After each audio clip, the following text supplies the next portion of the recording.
नमस्कार दोस्तों, homeopathy with Sachin में आप सब लोगों का बहुत बहुत स्वागत है।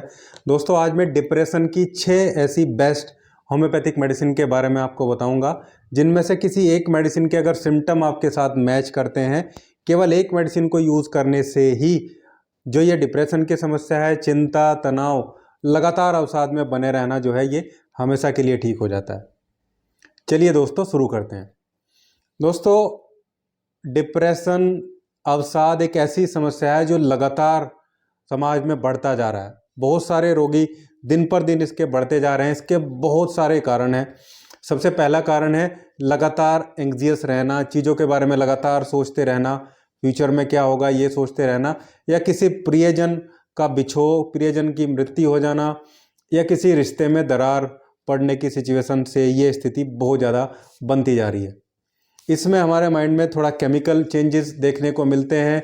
कुछ खुशी के हार्मोन होते हैं, सीरोटोनिन, डोपामिन, इनमें बहुत ज़्यादा चेंजेस होता है। इनसे खुशी भी मिलती है, नींद भी आती है और शांति भी रहती है। ये लगातार तनाव में, चिंता में रहने से सबसे पहले पाचन खराब होता है मनुष्य का, किसी भी आदमी का, किसी भी पेशेंट का। पाचन खराब होने के बाद में फिर, क्योंकि सारी चीज़ें पाचन से ही चलती है, जो हम खा रहे हैं वो अच्छे से डाइजेस्ट नहीं होगा, तो जो मिलना चाहिए वो अच्छे से नहीं मिलेगा। ऐसी स्थिति में पेशेंट धीरे धीरे ये दोनों हार्मोन, खासकर सीरोटोनिन और डोपामिन जो है वो कम होने लगते हैं, बहुत कम होने लगते हैं। फिर ऐसी स्थिति आती है कि वो डिप्रेशन में चला जाता है, जिसके सिम्टमेटिक हम देखें तो वो या तो लगातार कुछ चीज़ें सोचता रहेगा, बहुत चिड़चिड़ा हो जाता है पेशेंट, लगातार एक जैसे विचार बार बार राउंड से घूमते रहने से उसको रात को नींद आनी बंद हो जाएगी। एक छोटी सी बात को लेके वो नाराज़ हो सकता है, एक छोटी सी बात को लेके वो लगातार कुछ भी हंगामा परिवार में या जो है अपने प्रियजनों के साथ में क्रिएट कर सकता है। 50% से भी ज़्यादा जो पेशेंट हैं डिप्रेशन के, उनको ऐसा लगता है कि उनको ये समस्या नहीं है। उनको खुद अपने आप वो सबसे अच्छे लगते हैं उनको, और बाकी दुनिया सारी खराब लगनी शुरू हो जाती है। असल में ये एक बीमारी है जिसकी वजह से ये समस्या देखने को चलती है। एक समस्या है, केमिकल चेंजेज हैं जो शरीर में लगातार दुखी रहने से बनते हैं। उसको लगता है बाकी सब उसके साथ गलत कर रहे हैं, उसका व्यवहार खुद दूसरों के साथ गलत रहता है, लेकिन उसको वो चीज़ महसूस नहीं देती है। मॉडर्न मेडिकल साइंस में इनको ट्रीट करने के लिए ज़्यादातर जो केमिकल इनहिबिटर्स हैं, जो हार्मोन है जो उनको इनहिबिट करने के लिए, उनको रोकने के लिए दवाइयाँ दी जाती हैं, सिडेटिव दवाइयाँ दी जाती हैं नींद लाने के लिए। इससे कई बार पेशेंट की स्थिति और ज़्यादा खराब हो जाती है। एक अच्छी सी काउंसलिंग और होम्योपैथिक मेडिसिन से इसको हमेशा के लिए ठीक किया जा सकता है, बहुत अच्छे से ठीक किया जा सकता है, बिना किसी साइड इफ़ेक्ट के।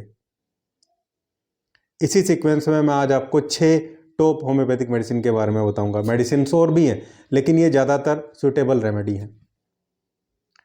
दोस्तों, अगर आप लोग चैनल पे नए हैं और अभी तक आप लोगों ने चैनल को सब्सक्राइब नहीं किया है, तो चैनल को सब्सक्राइब जरूर करिएगा। वीडियो पसंद आती है तो उसको लाइक करिएगा, अपनी कम्युनिटी में शेयर करिए, ताकि इस टाइप के जो लोग हैं अपने फेसबुक पेज पे शेयर करिए, अपने व्हाट्सएप ग्रुप में शेयर करिए, ताकि उन लोगों का भला हो सके। क्योंकि हज़ारों लाखों रुपए लोग इस पर खर्च कर देते हैं, टाइम भी खराब होता है और जीवन भी खराब हो जाता है। तो चलिए स्टार्ट करते हैं। जो पहली मेडिसिन है वो है इग्नेशिया अमारा। ये उन लोगों के लिए है जिन लोगों को अभी ताज़ा डिप्रेशन हुआ है, बहुत ज़्यादा दिन नहीं हुए, अक्यूट डिप्रेशन है, और कारण है किसी प्रियजन की डेथ हो जाना, किसी प्रियजन की मृत्यु हो जाने के बाद में, या किसी रिश्ते में दरार पड़ जाने के बाद में, ब्रेकअप हो जाना किसी रिश्ते में। इस वजह से इनको जीवन में निराशा होने लगती है, ऐसा लगता है कि सब कुछ खत्म हो गया, अब कुछ नहीं बचा है, और ये अपने आप को समाज से अलग थलग करना शुरू कर देते हैं। ऐसे लोगों को इग्नेशिया अमारा 200 पोटेंसी की 2 बूंदे जीभ पे सुबह सुबह खाली पेट कुछ दिन तक देंगे तो इनकी ये समस्या हमेशा के लिए ठीक हो जाएगी। दूसरी जो मेडिसिन है, जो सेकंड मेडिसिन है, वो है नेट्राम्यूर। नेट्राम्यूर हालांकि ये बहुत सेंसिटिव लोगों की दवाई है, और फीमेल बहुत ज़्यादा सेंसिटिव होती है, इसलिए इसको फीमेल सेंट्रिक रेमेडी बोला जाता है, लेकिन ये मेल में भी शूट करती है। हालांकि डिप्रेशन की समस्या ज़्यादातर महिलाओं में ही देखने को मिलती है। नेट्राम्यूर उन लोगों को हम देते हैं जो पिछली बातों को लगातार याद करते रहते हैं। अतीत की बातों को याद करेंगे, याद करते हुए रोते रहेंगे। पिछली बातों को याद करके दुखी होना, पिछली बातों को याद करके रोना, नाराज होना। और ऐसी फीमेल जिनको मेंस्ट्रुअल साइकिल से जस्ट पहले डिप्रेशन जैसी समस्या देखने को मिलती है, ऐसी फीमेल को नेट्रम्यूर 200 पोटेंसी की 2 बूंदें सुबह सुबह जीभ पे कुछ दिन तक देंगे तो उनकी इन सिम्टम के आधार पे जो ये समस्या है ये हमेशा के लिए ठीक हो जाएगी। नेक्स्ट दवाई है ओरममेट, ओरम मेटालिकम।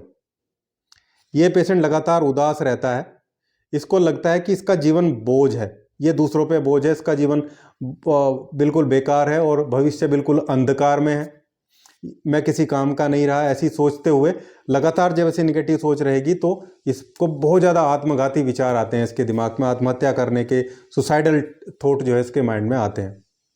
तो सुसाइडल थॉट आते हैं, अपना जीवन बेकार लगता है, फ्यूचर अंधकार में लगता है, ऐसे लोगों को हमें ओरम मेटालिकम 200 पोटेंसी की 2 बूंदें जीभ पे सुबह सुबह केवल दिन में एक बार कुछ दिन तक देनी होती है। नेक्स्ट जो हमारी रेमेडी है वो है कालीफोस। कालीफोस जो बहुत ज़्यादा मेंटल तनाव में रहते हैं, फिजिकल भी, लेकिन जो ऑफिस गोइंग लोग हैं, जो बिजनेस में हैंडल करते हैं, अकाउंट्स को हैंडल करते हैं और दिमाग फिजिकल जो एक्सर्शन है वो काफ़ी ज़्यादा रहता है, मेंटल और फिजिकल दोनों, इधर उधर की भाग दौड़ भी और दिमाग का यूज भी दोनों बहुत ज़्यादा है। चिंता है, एंग्जाइटी के अटैक होते हैं, घबराहट के अटैक होते हैं खासकर रात को, ऐसे लोगों को कालीफोस 200 पोटेंसी की 2 बूंदें जीभ पे रात को लेटते टाइम कुछ दिन तक देंगे तो ऐसे लोगों की ये समस्या भी ठीक हो जाएगी। नेक्स्ट और बहुत इंपॉर्टेंट दवाई है आर्सेनिकम एल्बम। ये काफ़ी ज़्यादा को रिक्वायरमेंट पड़ रही है, ये उन लोगों के लिए है क्योंकि अभी एक सिनेरियो बना हुआ है कि कोविड के बाद, कोविड की वैक्सीन के बाद ऐसा हो रहा है, कहीं मुझे तो ऐसा नहीं हो गया, कहीं मेरे हार्ट में तो दिक्कत नहीं है, कहीं मेरे लीवर में तो दिक्कत नहीं है। स्वास्थ्य के प्रति चिंता, लगातार अपनी हेल्थ के प्रति चिंता बना रहना, भविष्य की चिंता के साथ साथ हेल्थ के प्रति चिंता बनी रहेगी और फिर इसमें एंग्जाइटी होगी, घबराहट होगी, गैस बनेगी पेट में, जलन होगी, बार बार मुंह सूखेगा, बार बार पानी पीने का मन करेगा और पेशेंट थोड़ा थोड़ा पानी पीता है, घूंट भर के बहुत ज़्यादा पानी नहीं पीता, बस थोड़ा थोड़ा पानी पीता है, बेचैनी बहुत ज़्यादा रहती है। एक और ख़ास चीज़ है कि आर्सेनिक एल्बम का पेशेंट चीज़ों को व्यवस्थित करता रहता है हर टाइम, उसे लगता है कि हर चीज़ अपनी जगह रहनी चाहिए, कोई भी चीज़ अपनी जगह नहीं है तो उसको इरिटेशन होता है, गुस्सा आता है उससे। ऐसे लोगों को आर्सेनिक एल्बम 200 पोटेंसी की 2 बूंदें सुबह सुबह जीभ पे कुछ दिन तक देंगे तो ऐसे लोगों को भी बहुत जल्दी जो सिम्टोमेटिकली चीज़ें अप्रोच मैंने बताई उसके साथ देंगे तो आराम हो जाएगा। नेक्स्ट रेमेडी है कोफिया क्रूडा। ये भी बहुत इंपॉर्टेंट रेमेडी है, इसके भी बहुत सारे केसेस हैं। इसमें पेशेंट के दिमाग में लगातार एक ही विचार घूमता रहता है या बहुत सारे विचार घूमते रहेंगे, या तो एक ही विचार को लेके वो लगातार दिमाग उसका चलता रहेगा या बहुत सारे विचार, कभी ये बात इधर से उठाएगा उधर रखेगा, उधर से उठाएगा इधर रखेगा, ऐसी चीज़ें लगातार चलेंगी और उसकी नींद जो है वो हराम हो जाएगी, बिल्कुल नींद उसको आनी बंद हो जाएगी। लगातार नींद नहीं आएगी तो सुस्ती रहेगी, कमजोरी आएगी शरीर में, चिड़चिड़ापन होगा, बात करने का मन नहीं करेगा, कहीं बैठने का मन नहीं करेगा, दिन में बिल्कुल उदास रहेगा या दिन में लेटा रहेगा, रात को जागेगा दिन में सोया रहेगा। ऐसी स्थिति में कोफिया क्रूडा, इसको 30 पोटेंसी में ले, ये बहुत डीप एक्टिंग तो नहीं है लेकिन इसको फ्रिक्वेंटली लेने से ज़्यादा अच्छा काम करती है। 30 पोटेंसी में 2 बूंदें सुबह और 2 बूंदें शाम को, ऐसे कोफिया क्रूडा को लेंगे तो बहुत जल्दी ही ये सिचुएशन हैंडल हो जाएगी। ये थी हमारी top 6 homeopathic remedies for depression. इनमें से सिम्टम के आधार पे आप कोई भी 1 या 2 रेमेडी ले सकते हैं। अगर आप फिजिशियन है तो आप आराम से सेलेक्ट कर लेंगे कोई भी 1 रेमेडी, लेकिन अगर आप पेशेंट हैं तो आप कोई भी 2 रेमेडी आपके लिए सेलेक्ट हो सकती हैं। लेकिन क्योंकि ये वीडियो एजुकेशनल पर्पज़ के लिए है केवल, आपको अगर ऐसी कोई समस्या है तो आप अपने होम्योपैथिक फिजिशियन से, अपने नज़दीक होम्योपैथिक फिजिशियन से मिलिए, अपने सिम्टम उनको बताइए, अपनी चीज़ें सब उनको बताइए और सिम्टोमेटिकली वो आपको बेस्ट रेमेडी सेलेक्ट करके देंगे।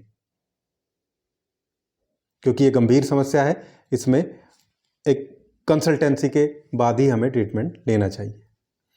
ये थी आज की video, top homeopathic remedies, top homeopathic medicine for depression. उम्मीद करता हूँ वीडियो आप लोगों को अच्छा लगा होगा। वीडियो अच्छा लगा है तो वीडियो को लाइक करिएगा, शेयर करिएगा, चैनल को सब्सक्राइब जरूर करिएगा। Thank you.